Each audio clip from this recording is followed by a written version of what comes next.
Welcome back to Fields of Grace. Today I am harvesting my rosemary, preparing it to dry so that I can use fresh rosemary throughout the winter in my cooking. If you caught my last video where I started drying my oregano, my thyme, and my sage, go check that one out if you haven't. Today we're focusing on the rosemary plant.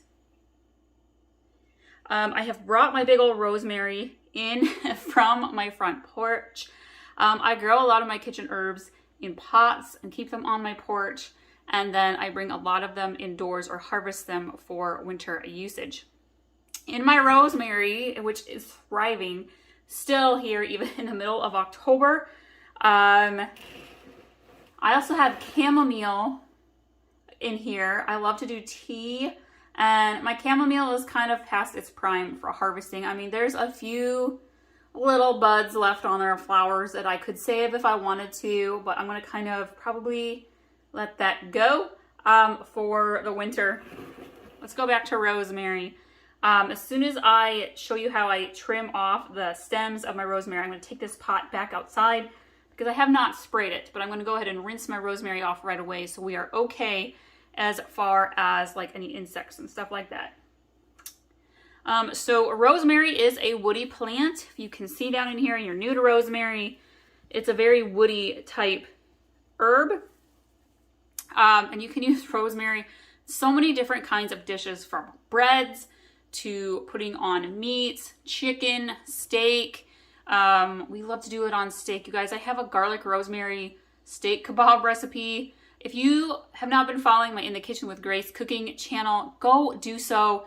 I've got tons of easy, delicious recipes you can make at home, and I incorporate all sorts of vegetables and fresh herbs from my garden in my recipes whenever I can. But again, this is a woody, and it is a perennial. It will grow back. Again, I usually grow mine in pots just for space sake, because I tend to focus on cut flowers that I can do bouquets and sell. So it's easy for me to just grow my herbs in pots. But if you plant this outside, and again, I'm in zone 5, it will grow back in the spring. I have had that happen with pretty good ease. So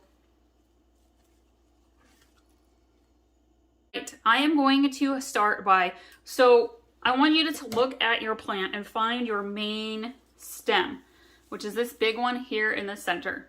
You don't want to cut that one all the way back down. And honestly, I find that ones that come straight off of your main stem are not as good as the little side shoots. That's just my personal preference for taste and for cooking.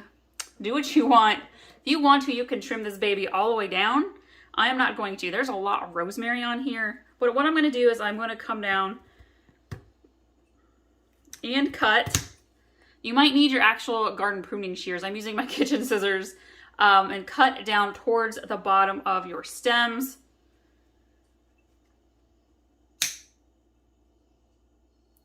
And what I'm going to do is I'm going to end up hanging mine up to dry. I'm going to hang dry my rosemary. So one of the other things I look for is the leaves. And let me grab this one here. Some of the leaves on these stems are whiter, thicker than on other branches. And so I like to use the ones that are whiter and thicker. I feel like they are a little bit healthier as far as the plant itself goes. But if you're like, my leaves are little and they're thin, you can still totally use them, guys. They give you the same great nutritional benefits. But you might notice the difference there in the leaves on your plant. Boy, there's a ton of rosemary. You can tell I have been busy. We own a catering business. And like, well, honestly, May through September, life is nuts between our business and the kids' activities. And my gardening sometimes usually takes the back burner. So see, this one's got all these little baby ones, and I don't want to use those for cooking. So I'm browsing through here. Anything that's got the bigger leaves is what I want.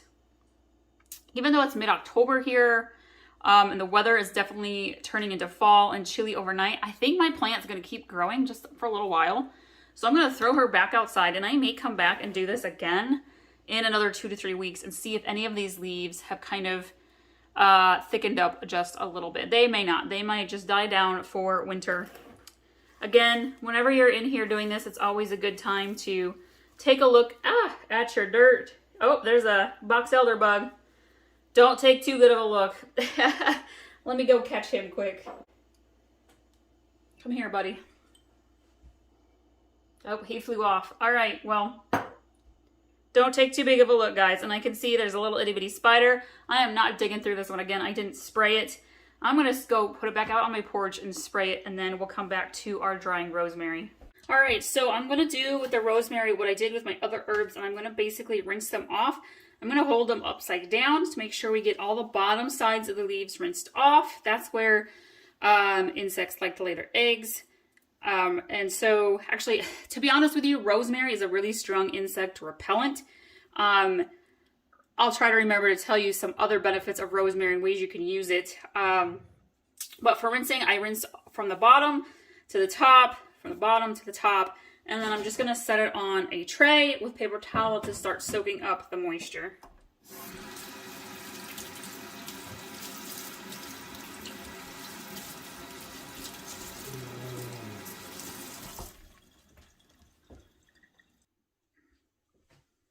All right, so I have rinsed off all of my rosemary stems, and now I am going to look and see if there's any brown ones or ones that don't look very good. Pluck those off.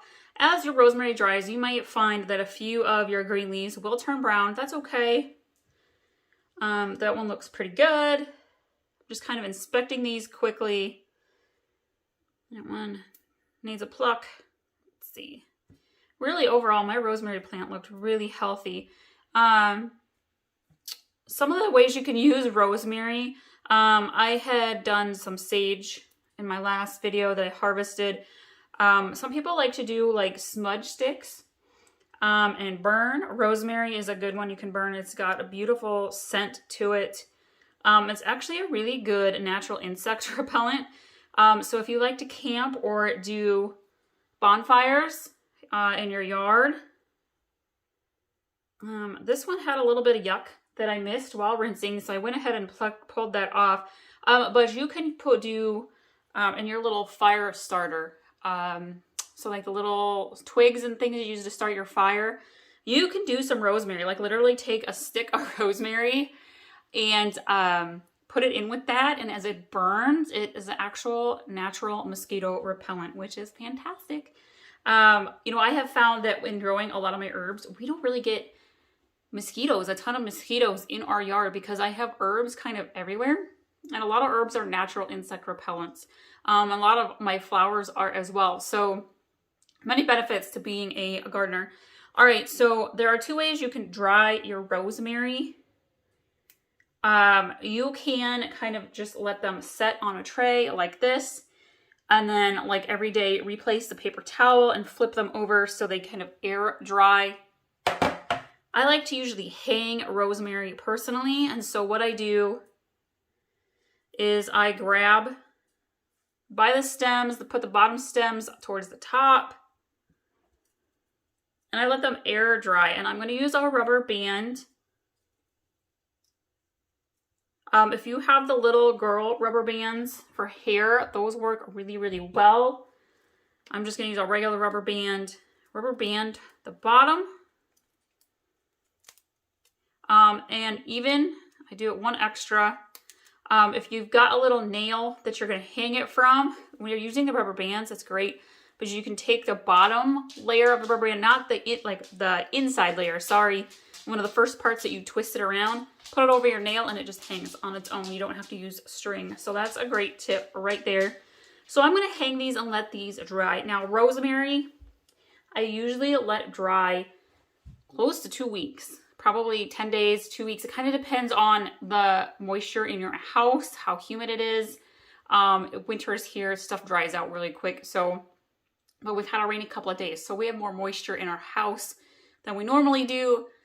So we'll see. It's probably going to be a good 10 days before I go and strip the leaves of my rosemary and store them. So I will come back, you guys, once all of my herbs are dried, and I will show you how I store them for winter use in my kitchen. Thank you guys so much for joining today. If you're new, I hope you'll subscribe and stick around.